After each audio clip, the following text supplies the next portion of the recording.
బంగారాన్ని విడిపించి ఆ రోజు ఆన్లైన్ రేటుకే మేము కొంటాం. Sharma gold company. హైదరాబాద్ భాగ్యనగరం అనగానే మనకిక్కడ బిర్యానీ, చార్మినార్, హైటెక్ సిటీ వెంటనే గుర్తుకు వస్తాయి. కానీ ఇక నుండి హైదరాబాద్లో సముద్ర బీచ్లు కూడా ఫేమస్గా మారబోతున్నాయి.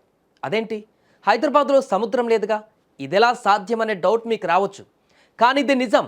త్వరలో ఈ నగరం యొక్క గుర్తింపు పూర్తిగా మారబోతుంది. ఇకపై బీచ్ కోసం విశాఖపట్నం వెళ్ళక్కర్లేదు. ప్రపంచ స్థాయి అడ్వెంచర్ కోసం విదేశాలకు కూడా వెళ్ళవలసిన పని లేదు. హైదరాబాద్లో అద్భుత బీచ్లు సిద్ధం కాబోతున్నాయి. అదెలాగో ఇప్పుడు మనం తెలుసుకుందాం.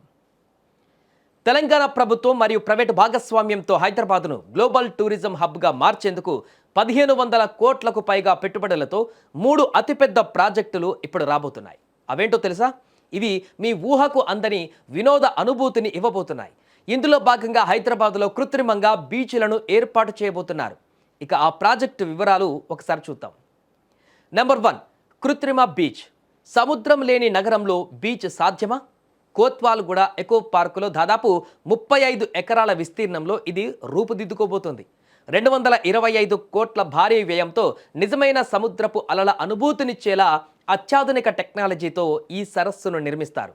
ఫ్యామిలీతో సరదాగా గడపడానికి, సన్ బాత్ చేయడానికి, డెస్టినేషన్ వెడ్డింగ్లకు మన హైదరాబాద్లోనే ఇకపై ఒక మినీ గోవా రెడీ కాబోతోంది. మరీ ముఖ్యంగా బోటింగ్, బీచ్ స్పోర్ట్స్ అన్నీ కూడా ఇక్కడ అందుబాటులో వస్తాయి. Number 2, tunnel aquarium. దీని గురించి వింటే మీరు షాక్ అవుతారు. దాదాపు 300 కోట్ల అంచనా వ్యయంతో నిర్మించబోయే ఈ అక్వేరియం భూమికి అడుగున నిర్మితమవుతోంది.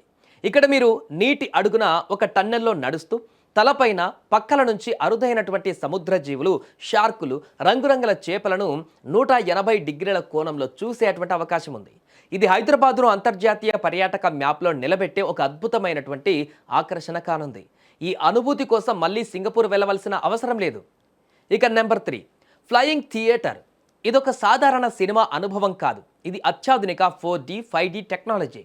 మీరు కూర్చున్న సీట్లు కూడా కదులుతూ తెరపైన వచ్చేటువంటి దృశ్యాలకు అనుగుణంగా మీకు గాల్లో ప్రయాణం చేస్తున్నటువంటి లేదా రైడ్ చేస్తున్నటువంటి థ్రిల్లింగ్ ఫీలింగ్ను అందిస్తుంది.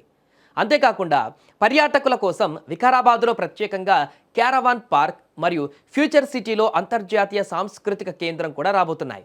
ఇది కేవలం వినోదం మాత్రమే కాదు, వేలాది మందికి ఉపాధిని ఇచ్చే మన తెలంగాణ ఆర్థిక వ్యవస్థను బలోపేతం చేసే అతిపెద్ద అడుగు. కేవలం ఐటీ రంగంలోనే కాకుండా వినోద రంగంలోనూ హైదరాబాద్ తన సత్తా చాటబోతోంది.